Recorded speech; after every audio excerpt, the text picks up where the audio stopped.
kansabe Olivier aze hano gatoya hanyuma dusome ijambo ry'Imana dusenge, ntabwo turi butware umwanya munini cyane.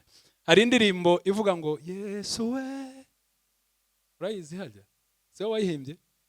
Turacyategereje umuhe mikoro mu ngofero y'agakiza. Haleluya, amen.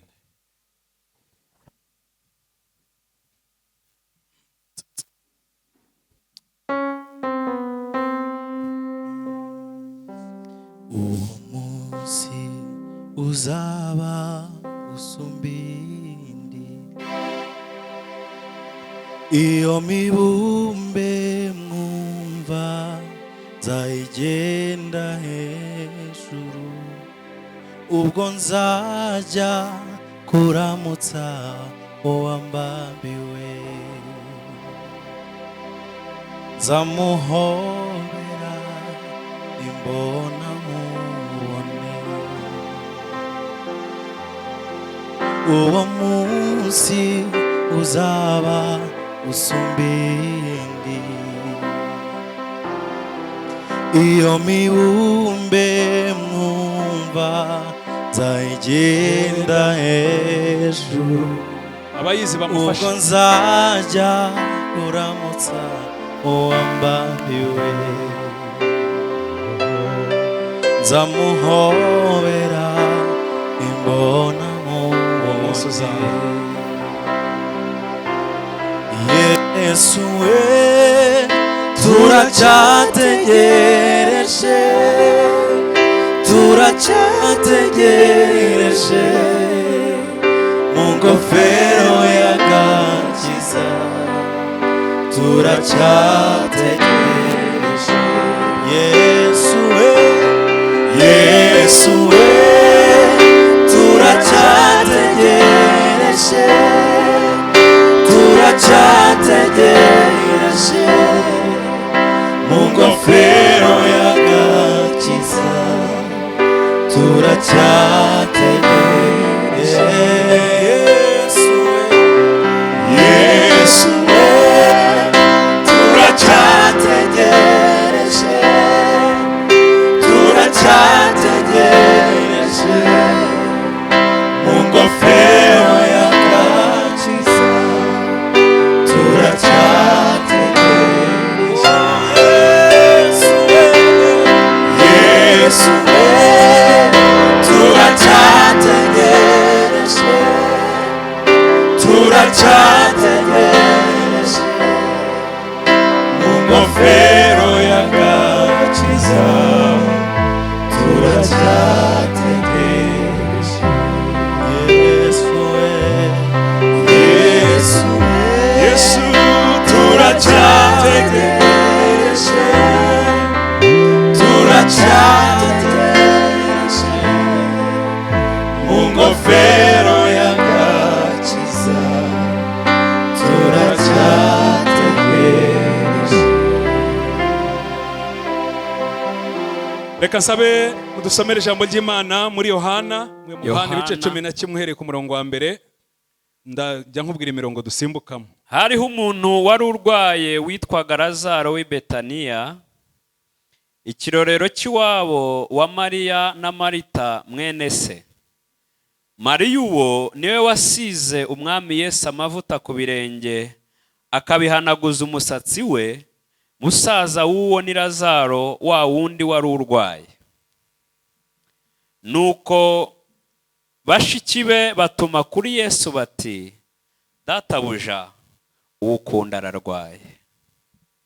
Yesu abyumvise aravuga ati, iyo ndwara si iyo kumwica, ahubwo ni iyo guhimbarisha Imana no gutuma umwana w'Imana ahimbazwa. Yesu yakundaga Marita na mwene se na Lazaro. Nuko yumvise ko arwaye, asibira kabiri aho yari ari. Maze iyo minsi ishize abwira abigishwa bati, dusubire i Yudaya. Abigishwa baramubaza bati, mwigisha, amambere abayuda bashatse kuhaguterera amabuye, none usubiyeyo? Yesu arabasubiza ati, mbega umunsi ntugira amasaha 12? ugenda ku manywa ntasitara kuko haba habona, ariko ugenda nijoro arasitara kuko haba hatabona. Avuze atyo aherako arababwira ati, inshuti yacu Lazaro irasinziriye, ariko ngiye kumukangura. Abigishwa baramubwira bati, databuja, niba asinziriye azakira. Nyamara Yesu yavugaga iby'urupfu rwa Lazaro, ariko bo batekereza yuko avuze gusinzira kw'ibitotsi. Yesu niko kuberurira ati, Lazaro yarapfuye. Nanjye nezerewe ku bwanyu kuko ntari mpari, kugira ngo noneho mwizere. Nimuze tujya aho ari. Toma witwaga Didumo abwira abigishwa bagenzi bati, natwe tugende dupfane nawe. Yesu agezeyo asanga Lazaro amaze iminsi 4 mu gituro. I Betaniya hari bugufi bw'i Yerusalemu nka stadiyo 15. Nuko abayuda benshi bari baje kwa Marita na Mariya kubahumuriza, kuko musaza wabo yari yapfuye. Marita yumvise ko Yesu aje, ajya kumusanganira, ariko Mariya asigara yicaye mu nzu. Marita abwira Yesu ati, databuja, iyaba wari hano musaza wanjye ntaba yarapfuye. Kandi n'ubu nzi yuko ibyo usabye Imana byose Imana izabiguha. Yesu aramubwira ati, musaza wawe azazuka. Marita aramubwira ati, nzi yuko azazuka mu muzuko wo ku munsi w'imperuka. Yesu aramubwira ati, nijye kuzuka n'ubugingo, unyizera naho yaba yarapfuye azabaho, kandi umuntu wese ukiriho unyizera ntazapfa iteka ryose. Mbese wizeye ibyo? Aramusubiza ati, ye databuja, nizeye yuko uri Kristo umwana w'Imana ukwiriye kuza mu isi. Amaze kuvuga ibyo aragenda ahamagara mwene se Mariya rwihishwa, aramubwira ati, umwigisha yaje araguhamagara. Abyumvise ahaguruka vuba aramusanga. Icyakora Yesu yari atarasohora mu kirorero, ahubwo yari akiri aho Marita yamusanze. Abayuda bari kumwe na Mariya mu nzu bamuhoza, babonye uburyo ahagurutse vuba asohoka, baramukurikira, batekereza ko agiye mu gituro kuririrayo. Mariya ageze aho Yesu ari, amubonye yikubita imbere y'ibirenge bye, aramubwira ati, databuja, iyaba wari hano musaza wanjye ntaba yarapfuye. Yesu amubonye arira, n'abayuda bazanye nabo barira, asuhuza umutima, arawuhagarika, arababaza ati, mbese mwamushyize he? Baramusubiza ati, databuja, ngwino urebe. Yesu ararira. Abayuda baravuga bati, dore ye, nimurebe uburyo yamukundaga. Ariko bamwe muri bo baravuga bati, uyu ko ahumura impumyi, ntaba yarabashije kubuza n'uyu ntapfe. Yesu yongera gusuhuza umutima, agera ku gituro. Cyari isenga ishyizweho igitare ku munwa. Yesu arababwira ati, nimukureho igitare. Marita mushiki w'uwapfuye aramubwira ati, databuja, none aranuka kuko amaze iminsi 4. Yesu aramubwira ati, sinakubwiye niwizera uri bubone ubwiza bw'Imana? Nuko bakuraho igitare. Yesu arararama ati, data, ndagushimye kuko unyumvise. Ubwanjye narinzi yuko unyumva iteka, ariko mbivugiye kubw'abantu bangose, ngo bizere yuko ari wowe wantumye. Amaze kuvuga ibyo arangurura ijwi rirenga ati, Lazaro sohoka. uwari upfuye arasohoka azingazingiwe mu myenda, amaguru n'amaboko n'igitambaro gipfutse mu maso he. Yesu arababwira ati nimumuhambure mumureke agende. Haleluya. Amen. Reka dukomere Yesu amashyi menshi. Umurongo wundi usigaye, hanyuma tukajya kuri iryo jambo rivuga ngo nimumuhambure mureke agende. Yobu 14:7. Yobu ibice 14 umurongo wa 7 haravuga ngo, Yobu ibice 14 n'umurongo wa 7, erega hariho ibyiringiro yuko igiti iyo gitemwe cyongera gushibuka kandi kikajya kigira amashami y'ibitontome. Subiramo.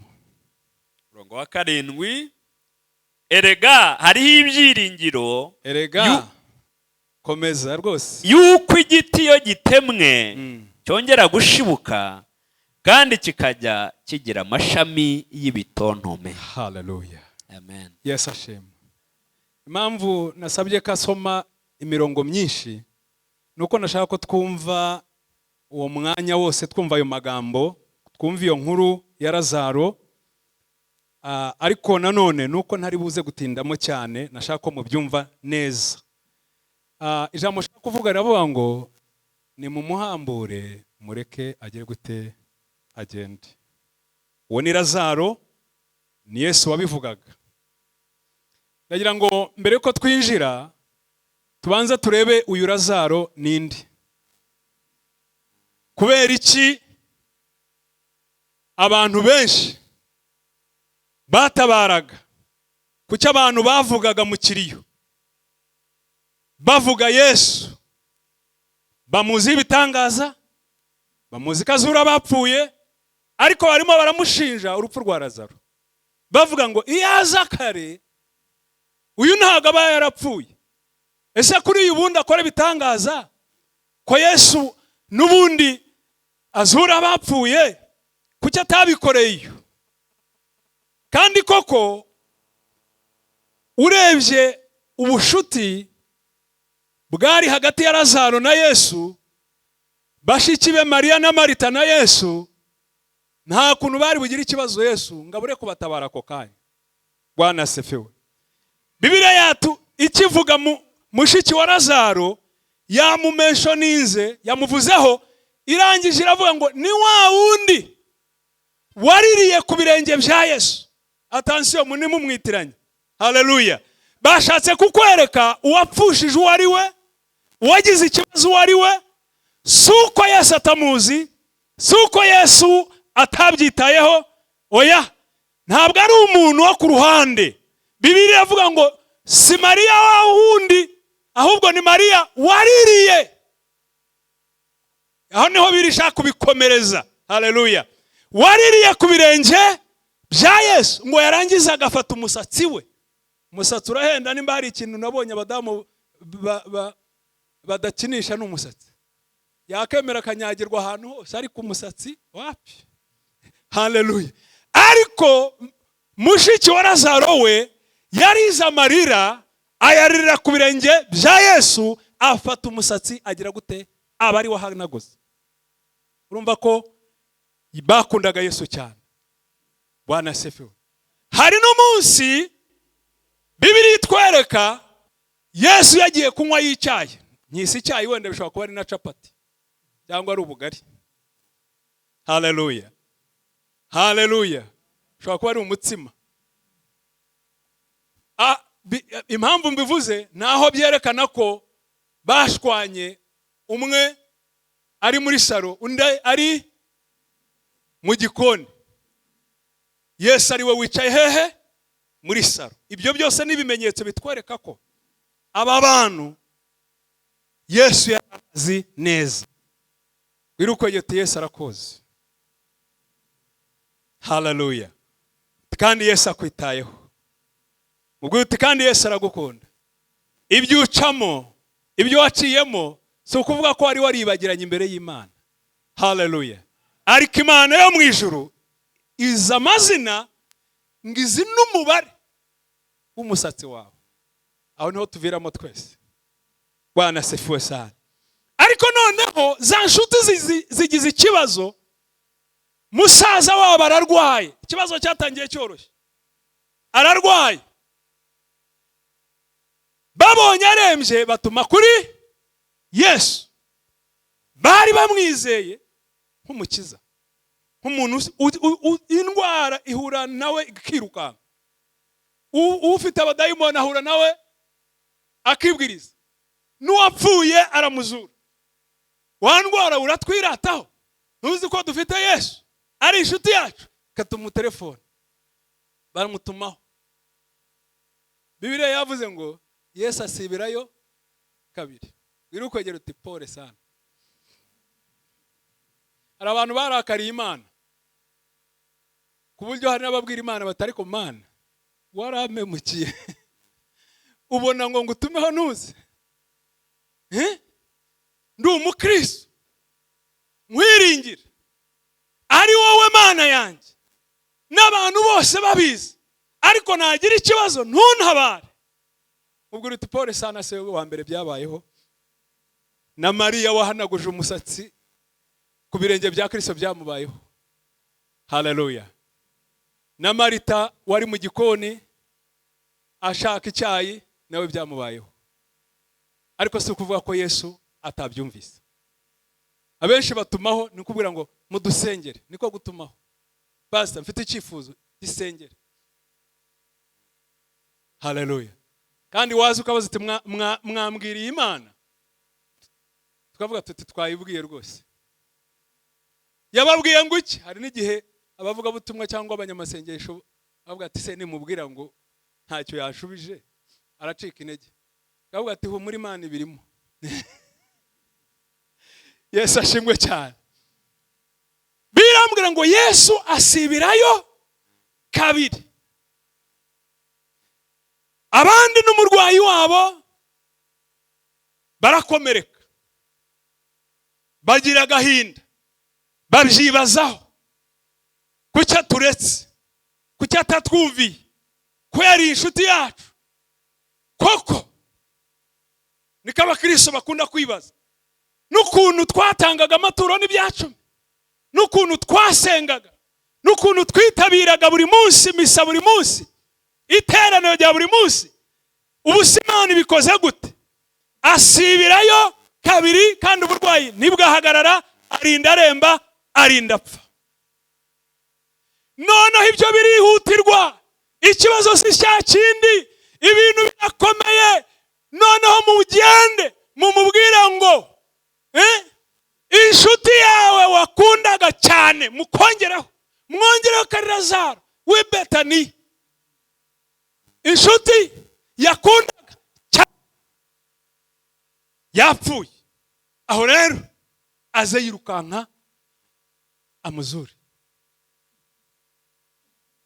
Aho ngaho harimo gatoya ko gukomereka ko mu burwayi nta cyabaye, ariko bavuga batahaho n'Imana irabireba ko biri seriye. Haleluya. Wirukwegera uti Imana irabireba ko biri seriye koko. Ariko ikibazo, intumwa ziragenda ziramubwira ngo mwigisha, hagarika ibindi, rekeraho ibyo wari urimo. Ubu noneho ntabwo ari bya bindi, ubu ni ubuzima bw'umuntu. Musaza wa bakobwa Mariya na Marita, inshuti yawe Lazaro w'i Betaniya, wa wundi wakundaga cyane, umwuka waheze.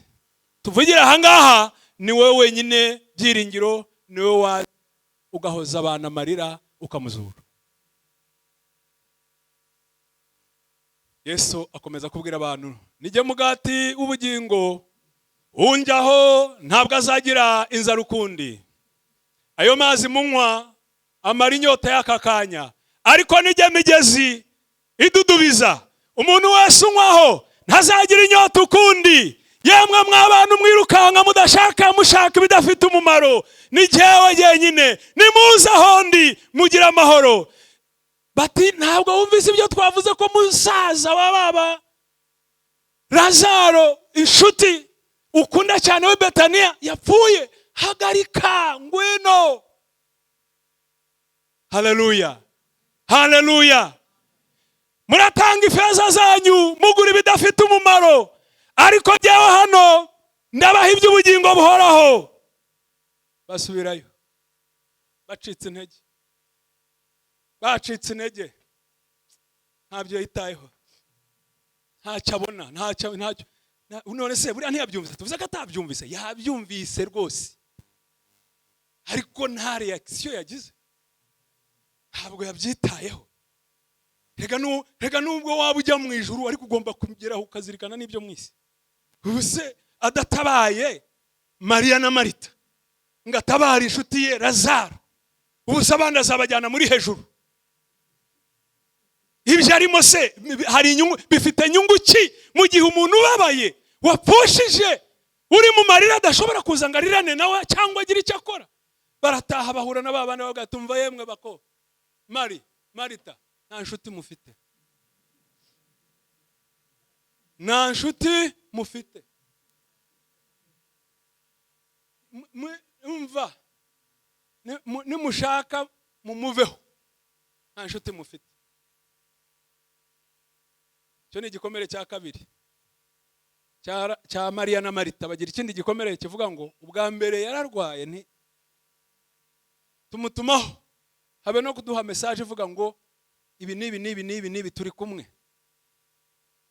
Nta turi kumwe yavuze, none arapfuye. Nibwo atanamuzura basakaza agahagarana natwe, ntaje. Barababara, bahamagara abantu barabatabara, urupfu barashyingura, bararira. Munsi w'ikiriyo Yesu ntiyaje gushyingura, ariko aho naho harakomeye, ntiyaje gushyingura. Icyo kibi gikomere cya kangahe? Cya gatatu. No gushyingura ntiyaje. Mari wabibonye? Mari wabibonye? Narinzi ko abantu babi ari abanaba, ariko na Yesu ntiyaza gushyingura. Bararira, umuburira buracya. Munsi wa kabiri nta nubwo yohereje n'udufaranga two kugura buji, ntiyaje, ntaki. Munsi wa gatatu, munsi wa kane ugeze, bya bindi yabwiraga abandi ati nijye bugingo. Buriya hari isaha tutabona itameze nk'iriya, isaha ya Mwuka Wera. Iyo yageze igitangaza kiraba. Yesu ashimwe cyane. Iyo saha yari itaragera kuri Yesu, kandi Yesu ntayoborwa n'amarangamutima, ayoborwa n'umwuka. Yesu ashimwe cyane.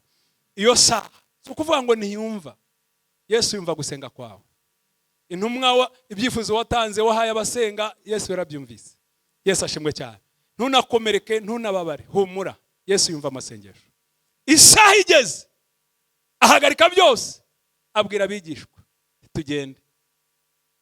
Bo barabanza baramuga ati ntiwibuka bajya kugufatirayo higiriye, ntabwo watujyana ngo tukwemerere, inkoni zabari abagabo ni hatari. Baranga ati oya, ababwira gatoya ihandi twasomye sinshaka kuhajyamo cyane, aho ngaho navuga ngo Umwuka Wera basobanurire. Arangije arasimbuka atangira kubabwira ko bagiye gukangura. Ntiyavuze kuzura, tugiye gukangura. Lazaro arasinziriye, tujya kumukangura. Kubwira abantu b'abagabo rero bari bize, bafite inshingano zikomeye, bubashywe mu kazi kabo, nubwo ari abakristo ba Yesu, nubwo ari abadiyakoni ba Yesu, ariko ntabwo wapfa kubakoresha ibyo wiboneye byose. Abantu babanebwe se nitwe dushinzwe kubakangura? Cyo gukangura Lazaro. Ariko Yesu nawe waradufashe kuko yego turi abadiyakoni bawe, turi abigishwa bawe, ariko jye dukoresha ibintu bikomeye kamwe mu bifatika. Ibyo gukangura ba Lazaro, reka. Mwihorera ubunebwe bwe buraza kumukangura, bati oya nimwabimenye, ntabwo muzi kumva mu buryo bw'umwuka. Bwira uko gete uri murumva mu buryo bw'umwuka, mugani wa ntabwo yasinziriye, nuko umuzura yarapfuye. aho rero baravuga bataho rero ikintu gikomeye nk'icyo gifatika kigaragara ko ari ikintu cyakozwe nawe bamutanze imbere, kuko inkuru ze zo kuza kwa Yesu zamenyekanye Yesu atarahagera. Haleluya. Bamutanze imbere baravuga bati muko murira mumeze muteko murira, turaje turaje. Haleluya. Urabyumva nka ba Petero nawe babaga bashaka kugira ngo bereke abantu ko batakurikiye Yesu woroshye, Yesu zura. Bamusize kure, bamutanga ku kiriyo kuba banze biyemere ku bantu. Bababwira bati ndabona murira mumaze iminsi ngahe, ayayaya mwaragatowe, twari tutaraza rero twaje nimuhumure. Imana idufashe. Amen. Ngo Yesu akiri mu nzira atarahagera, inkuru zahageze, ngo mushiki wa Lazaro umwe ariruka ajya kumusanganira, undi asigara arira hehe mu nzu. Ntabwo yari azi ko Yesu yaje, ariko yagiye yumva afite uburakari no gushaka gutonganya Yesu ko yabakomerekeje.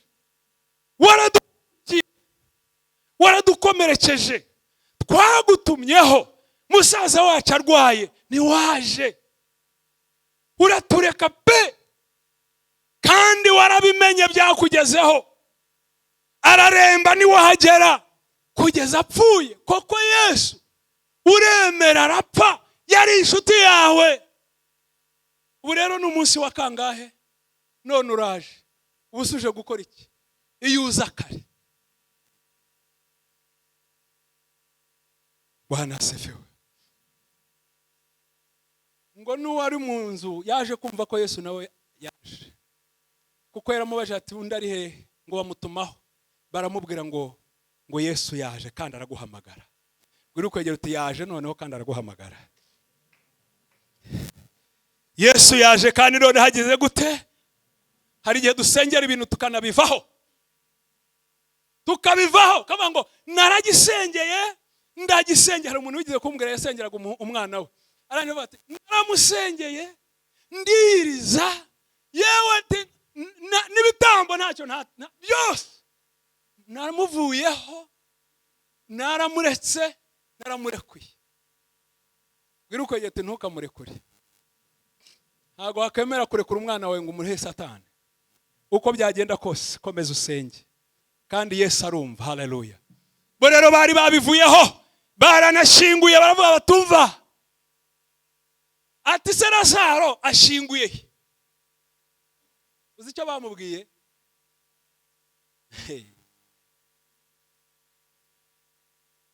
Urashaka iki se? Ati ndaya muvane h'igitare. Ningo bamubwiye tubonye ibyo ujyamo. Ahari anukoreho. Ari abantu baganira nza kubura tumva tuvuga ibindi. Wera iki? Nagusabye tuvuga ibindi, ibi byihorere. Yashizeho igitare, yarahafunze, yashize akagufura, avuga ati ahaho tuganira ibindi, tuvuga imvura iragwa, tuvuga izuba riraka, tuvuga ubuzima busanzwe, ariko aka gasanduku akangaka gafunze ntukoreho. Ariko igitangaje rero, Yesu niho ashaka ko ufungura. Bwana asifiwe sana. Yesu niho ashaka ko ufungura. Muri ibi bihe turimo abantu benshi, cyane cyane abanyarwanda, hari wumva ubuhamya ukumva ubuhamya, ariko ukumva umuntu aravuga ati ariko hasi nashaka kuhavuga, hasi nashaka kuhakora. Kubera iki? Niho hakomeretse cyane, niho hababaje cyane, niho hantu umuntu wese avuga ati reka.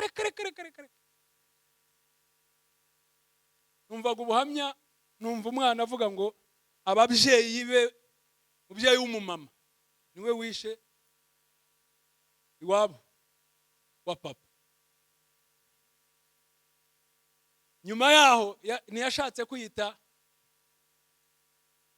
yashatse kwiyoberanya ngo ntibazamenye ko ari n'umuntu wacitse ku icumu, ko yumvaga adashaka uzakora kumubaza kuvuga amateka, kuko yumvaga aya mateka ijya mbere ntawayemera, akumva reka arihindura izina, yita izina ry'umuntu wavuye Uganda, kandi byaramuhiriye ngo yarinze arangiza segonderi, uko yahise yiga n'icyongereza cyane akajya avuga ibintu byose bakobona ari umwangorofone ukomeye cyane, ahisha ubuzima bwe, ahisha amateka ye, ahisha inkuru ye, kuko yumvaga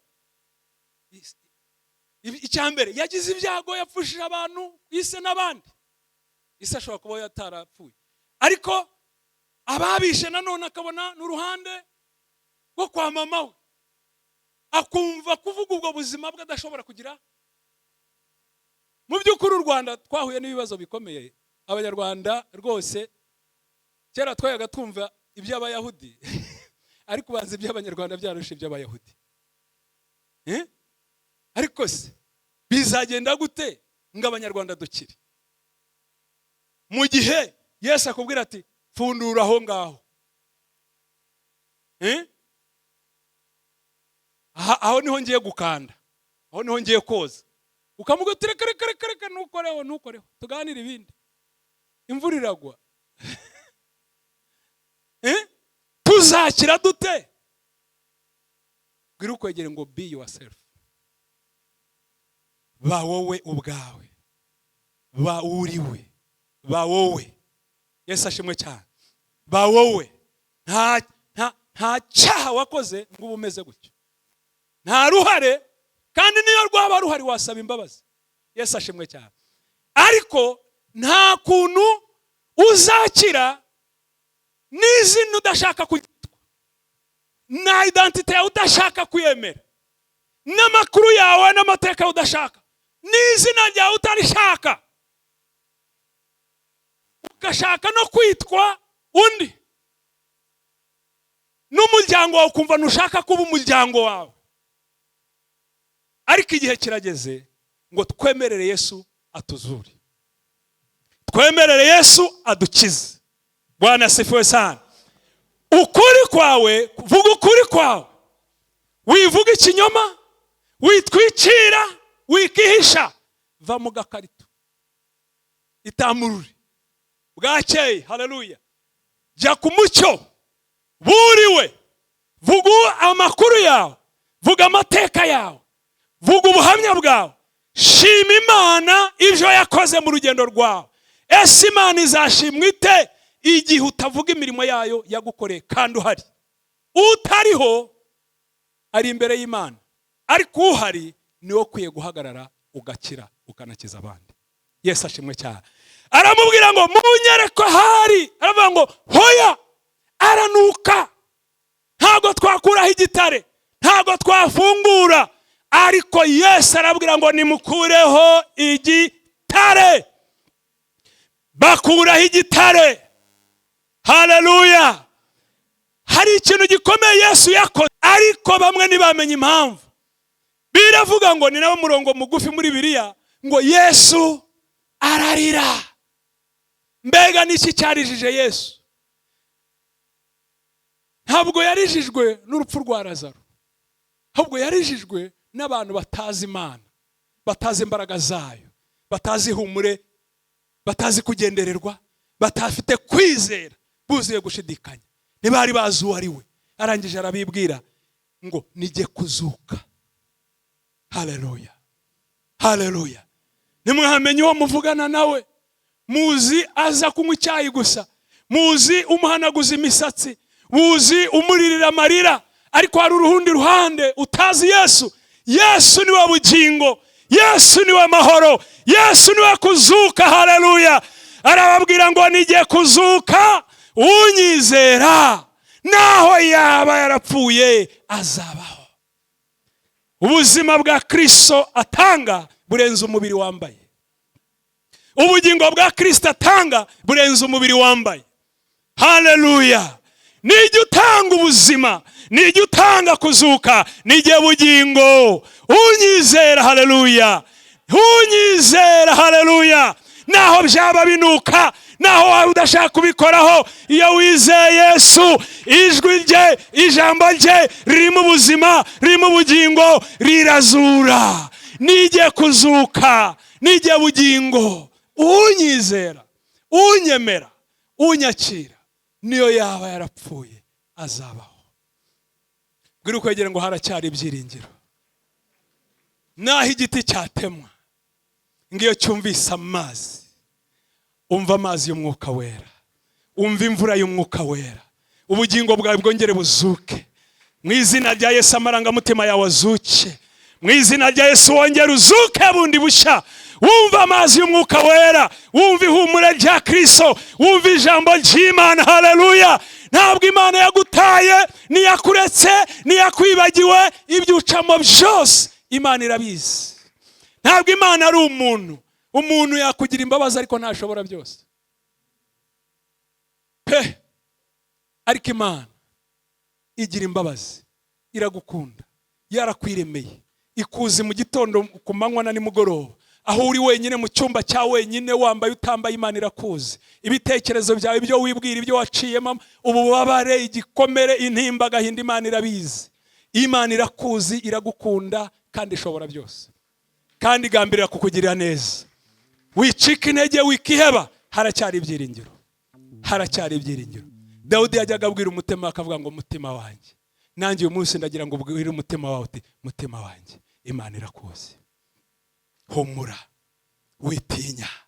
Ngako kanya bakuraho igitare, ijwi rye rirazura, ijwi rye risubiza mu buzima. Dufite ubuhamya bw'abantu benshi Imana yazuye. Uyu munsi wa none bafite abakobwa n'abahungu. Uyu munsi wa none bafite imiryango. Uyu munsi wa none avuga tumva di nkorera iki, genda kora niki, kora niki. Afite abantu muzengurutse kandi yari hasigaye ari umwe. Imana iracyakora imirimo n'ibitangaza. Imana iragukunda cyane. Ngijwi rye ribubwira Lazaro ngo Lazaro va mu gituro. Abariraga barekere kurira. Va mu gituro. Bari bihebye bakenere kwiheba. Va mu gituro. Abantu babona ukuboko kw'Imana. Va mu gituro. Ngo Lazaro va mu gituro. Dere jambo yababwiye. Nko kubabwira ati mumuhambira sinari impari, n'abamuboshe sinari impari, ariko ababikoze bazi uburyo babikozemo, ni mumuhambure, mumureke agende. Reka duhaguruke mu izina rya Yesu. Tugiye kuramya Imana dusenge. Mumuhambure, mumureke agende. Mumuhambure, mumureke agende. Mureke aba amahoro, mumureke aba umudendezo, mureke abohoke. Mumuhambure, mumureke agende. Nijye kuzuka n'ubugingo. Unyizera naho yaba yarapfuye azabaho. Kristo yumva gusenga kwawe, yumva kurira kwawe, yumva kwinginga kwawe. Ushobora kutamubona ako kanya ukavuga ngo Lazaro ararwaye ariko Yesu ntazi, Lazaro yapfuye ariko Yesu ntazi. Ariko ntibivuze ko atumva gusenga, arakumva. Ariko igihe cyo kigeze Imana ikora ibitangaza. Haleluya. Waterwa ipfunwe cyangwa se wagira ikibazo cyangwa wakomereka kubera yuko ibintu bitagenda nkuko ubishaka, ukabona biragenda ukundi bitandukanye n'ibyo warugambiriye. Ibyo nabyo ntago bivanaho imbaraga z'Imana. Ndagira ngo nkubwire ngo Yesu arakiza. Yumva gusenga, yumva kwinginga kwawe, akiza ibikomere, akiza intimba n'agahinda, atanga ubugingo buhoraho, atanga ibyiringiro by'ejo hazaza. Bibiliya avuga ngo haracyari ibyiringiro, haracyari ibyiringiro. Muri ibyo yararimbye ngo na nyuma ya zero irakora. Babaze bageze kuri zero, ariko aravuga ngo na nyuma ya zero. Ntabwo ndabona umuntu ukora nyuma ya zero. Iyo byageze zero, iyo ugiye ku kibuga hariya bakaba bamaze kubodinga, bakaba bafunze bati imiryango n'indege byamaze gufunga, ugenda undi munsi. Ariko Yesu uko bigenda, na nyuma ya zero irakora. Bwana asifiwe. Na nyuma y'ibyemezo, na nyuma ya gahunda zose, na nyuma y'ubuzima no mu rupfu, Yesu arakora. Bwana asifiwe sana. Yesu ashimwe cyane. Nijye kuzuka, nijye bugingo. Unyizera naho yaba yarapfuye azabaho. Kuraho igitare, kuraho gushidikanya, kuraho fakti n'ibimenyetso n'iki. Oya, mwemerere ijwi rye rigere hose. Nta handi utifuza gukora, nta handi utifuza gukora, emerera umwuka w'Imana hakore. Nta muntu wahakora, ariko umwuka w'Imana yahakora. Umwuka w'Imana yahakora, yatanga ubuzima. Ijwi ry'Imana ryagerayo, ryatanga ubuzima.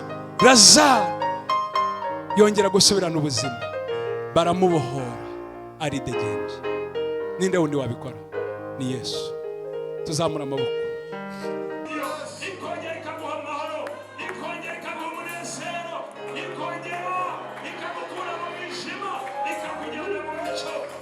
No kubgawe, iri hano kubgawe,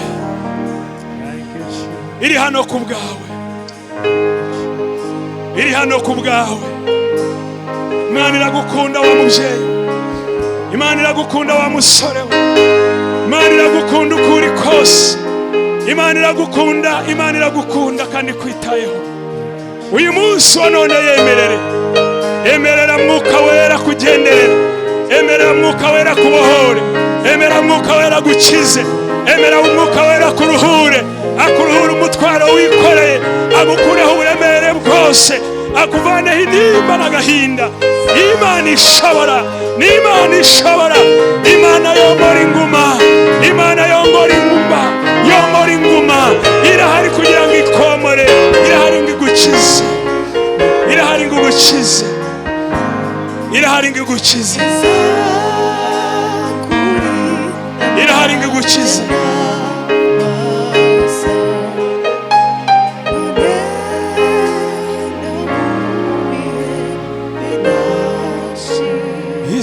Izakurinda, izakurinda majana janasa, none no mubihe bidashira. Izakurinda majana masa, hallelujah, none no mubihe bidashira. Izakurinda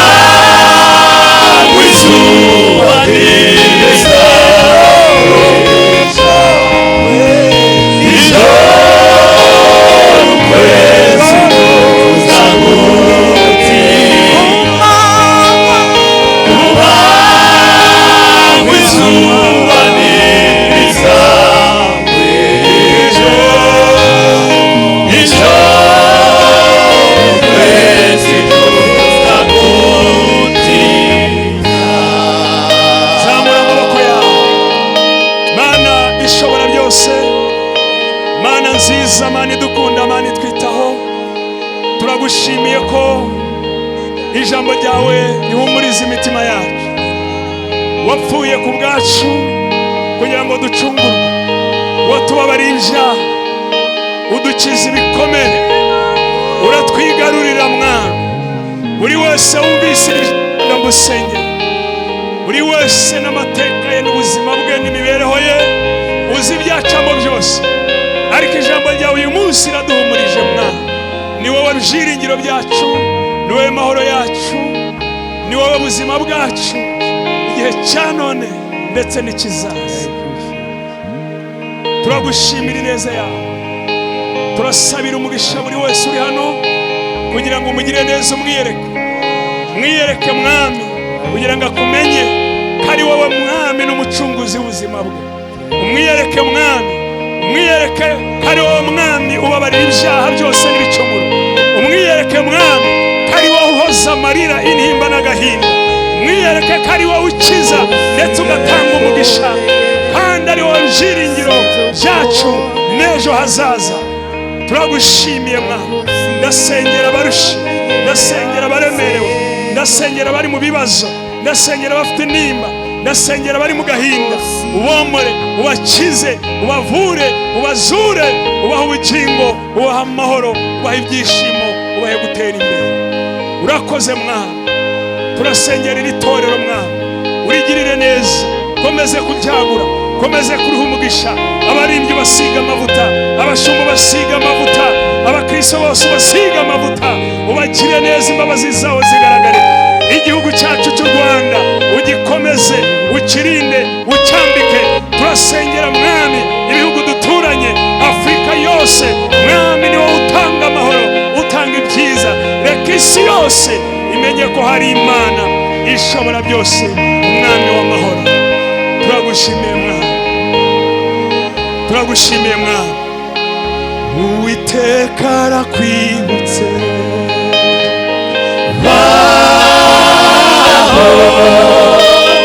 uzapfa uzarama,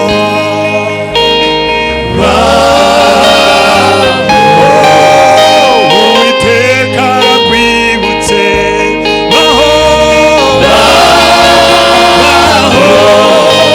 ntabwo uzapfa uzarama,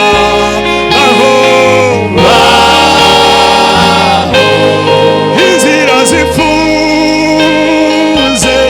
yazinduriyemo, anegurira ameza mu maso y'abantu.